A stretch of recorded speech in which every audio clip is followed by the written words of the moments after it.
Okay, dito na ulit tayo. Bali, pupuntahan namin yung sandbar na siya tawag nito na white sand. Is around 800 meters ang haba na dito.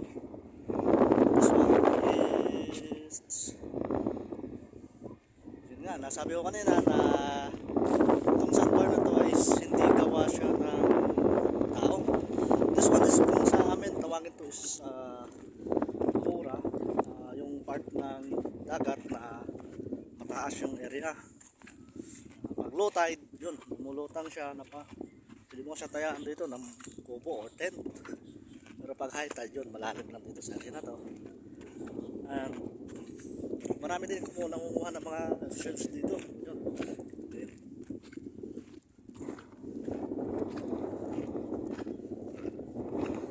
Maganda palang gumala dito sa lugar ng Pagbilao. Total Pagbilao na area ito. Kasi sakit po siya na boundary ng Lucena and Pagbilao, Quezon. Sakali guys, pasya lang kayo dito. Maganda, malakas yung hangin. Nakikita nyo na white sand. Then doon sa kabila na yun, doon kami nang galing. Almost 1 kilometer yung layo namin doon. Then pinasya lang namin dito. Huli, next time, yung tower na yun, doon sa kabilang isla naman, mapasyalan ulit natin. Kasi yun daw is yung sa energy, medyo mahigpit lang yung security doon. Pero subukan natin makapagpaalam, pasyalan natin.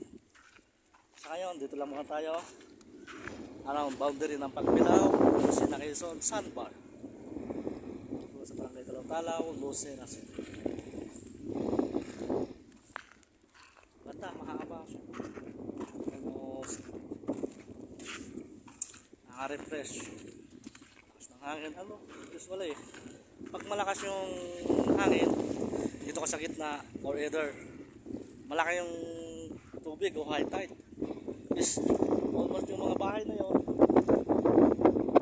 sa gilid na yun is karamihan dito is naka second floor kasi naabot ng tubig yung bayan.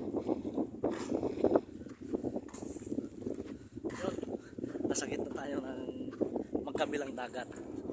Ito is part ng Pagbilao, Quezon. Then ito is Lucena sa kabilang side. So mahaba pa to.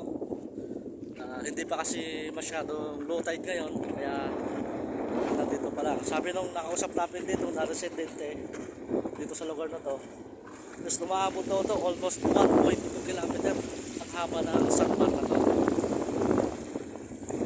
Hanggang doon pa sa unahan to. Pero ngayon kasi is hindi pa siya fully na low tide. Siguro mga sa nila, gabi na mga around 7 or 8 p.m. Ito pala yung kasama ko. Busi, okay ka lang mo dyan? Yun. Bali siya yung kasama ko. Namamasya lang kami dito. Titignan lang namin yung lugar. Bira lang namin mapuntahan to. Sabi ko sa kanya, first time. Bali siya yung naging tour guide ko dito. Sa pinaka-alam niya sa akin, sinama niya ako dito. At least, napuntahan ko yung lugar na maganda pala. Yung lugar na ngayon ko lang na kala ko kasi dati. Is yung mga lugar dito sa is malayo. Yung pala yung malapit lang dito sa pinagtatrabahuhan namin. Kaya pinasya lang ko na rin. Sumama na rin ako sa kanila. So, nakangin. Pero okay, kaya pa. Nakapagod na. Yun. Napakaganda ng view. Marami na rin dito na beach. Gusto mo yung mga bahay doon sa gilid na yun, sa pinanggalingan namin, doon kami galing.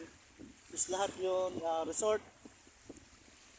Mura lang, affordable, pwede overnight. O 24 hours sila open. Magdala lang tayo ng pagkain. Kasi yung lugar na ito is medyo hindi sila nag-ano ng pagkain. Hindi sila nagluluto o nagsuserve.